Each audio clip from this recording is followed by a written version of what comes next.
Keluaran bab 4. Lalu sahut Musa, "Bagaimana jika mereka tidak percaya kepadaku dan tidak mendengarkan perkataanku, melainkan berkata, Tuhan tidak menampakkan diri kepadamu?" Tuhan berfirman kepadanya, "Apakah yang di tanganmu itu?" Jawab Musa, "Tongkat." Firman Tuhan, "Lemparkanlah itu ke tanah." Dan ketika dilemparkannya ke tanah, maka tongkat itu menjadi ular, sehingga Musa lari meninggalkannya. Tetapi firman Tuhan kepada Musa, "Ulurkanlah tanganmu, dan peganglah ekornya." Musa mengulurkan tangannya, ditangkapnya ular itu lalu menjadi tongkat di tangannya. Supaya mereka percaya bahwa Tuhan, Allah nenek moyang mereka, Allah Abraham, Allah Ishak dan Allah Yakub, telah menampakkan diri kepadamu.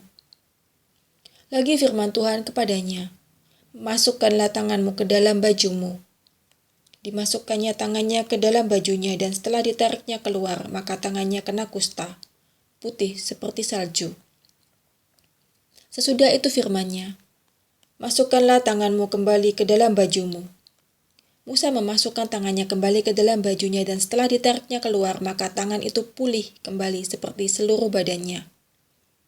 Jika mereka tidak percaya kepadamu dan tidak mengindahkan tanda mujizat yang pertama, maka mereka akan percaya kepada tanda mujizat yang kedua. Dan jika mereka tidak juga percaya kepada kedua tanda mujizat ini, dan tidak mendengarkan perkataanmu, maka engkau harus mengambil air dari sungai Nil, dan harus kau curahkan di tanah yang kering. Lalu air yang kau ambil itu akan menjadi darah di tanah yang kering itu. Lalu kata Musa kepada Tuhan, "Ah Tuhan, aku ini tidak pandai bicara, dahulu pun tidak, dan sejak engkau berfirman kepada hamba-Mu pun tidak. Sebab aku berat mulut dan berat lidah." Tetapi Tuhan berfirman kepadanya, "Siapakah yang membuat lidah manusia? Siapakah yang membuat orang bisu atau tuli? Membuat orang melihat atau buta? Bukankah aku, yakni Tuhan?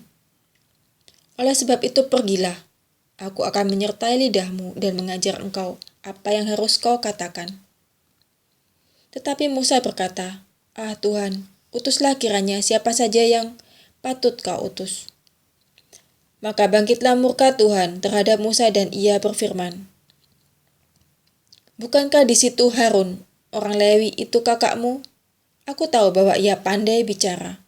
Lagi pula ia telah berangkat menjumpai engkau, dan apabila ia melihat engkau, ia akan bersuka cita dalam hatinya. Maka engkau harus berbicara kepadanya dan menaruh perkataan itu ke dalam mulutnya. Aku akan menyertai lidahmu dan lidahnya dan mengajarkan kepada kamu apa yang harus kamu lakukan.